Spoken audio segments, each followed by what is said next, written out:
Hi, Jeff Cote here with another session of Boating Tech Talk.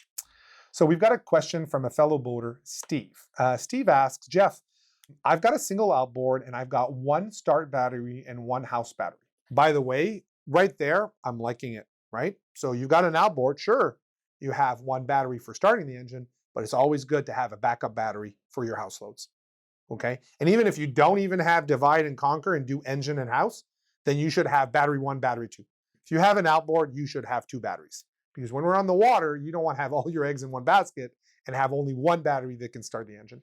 Always, always advisable to have a second battery to start an engine, especially the further afield we go. And if we don't want to have a terrible experience on the water, having a second battery to start an engine is a good idea. So Steve has two batteries. He has an engine battery and a house battery. So far, so good. He's saying, Jeff, here I'm thinking about installing a Blue Seas battery combiner. This is, Blue Seas call them automatic combiner relays. They're just a marketing word. It's basically a term, ACR, automatic combiner relay, or another company calls it basically VSRs, voltage sense relays. They're just marketing words to describe basically a battery combiner. So Steve keeps going and he says, Jeff, my house battery is connected to the ACR post A, and my start battery is connected to the ACR post B. Okay, all right, so far so good. And he asks, Jeff, both wires are connected via an MRBF fuse, 150 amp. Love it, so far so good.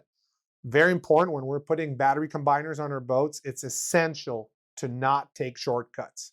Don't take shortcuts, I'm telling you. The pitfalls are plenty. And you won't even know that you did something wrong because you just don't know. So always follow the instructions. So Steve's doing the right thing. He's going battery to battery and the ACR is right in the middle. So far, so good, I like it. Now he asks, does it matter what position the battery selector switch is on? Right, and here's a question for the ACR or the battery combiner to operate properly. Good question, because it's confusing. You know, battery combiners offer it basically allows two batteries to be put in effectively in parallel whenever there is a charging voltage.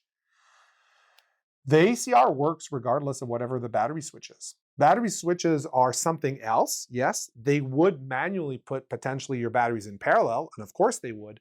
But the ACR, even if the battery switch was not there, even if the battery switch was off, if it's on one, if it's on two, if it's on both, regardless of what that battery switch is doing, that it exists or not does, as long as your battery combiner is connected to both batteries directly via fuses, and that battery combiner is in the middle, the battery combiner is going to allow both batteries to be in parallel whenever there's a charging voltage. And you don't have to worry about the battery source selector switch. And that's the beauty of a battery combiner. It allows you to have your battery, your engine battery that gets a charge when the engine is running, assuming that you're started off that battery, it will share that charge with another battery via a battery combiner. And so, Steve, you're doing it the right way, and you don't have to touch the source selector switch to share a charge. You certainly do have to use the switch to start your engine, because with the engine source selector switch off, you should not be able to start the engine. And that's a good step to do, by the way. Turn the battery switch off and see if your engine starts. And if it does start, then you know your battery switch is not properly installed. But with the battery switch on, your ACR should work no problem because it's going to share automatically that charging voltage to your house battery from your engine battery. So that's an excellent question, Steve, and thanks for asking. Thank you for watching this PYS video. If you've got further questions, please ask them below or send us an email via the contact forms on our website. Happy to donate my time to share information with you. You can support us in keeping this channel ad-free by purchasing some merchandise on our store or by making a donation on PayPal. And don't forget to subscribe. Thanks again for watching.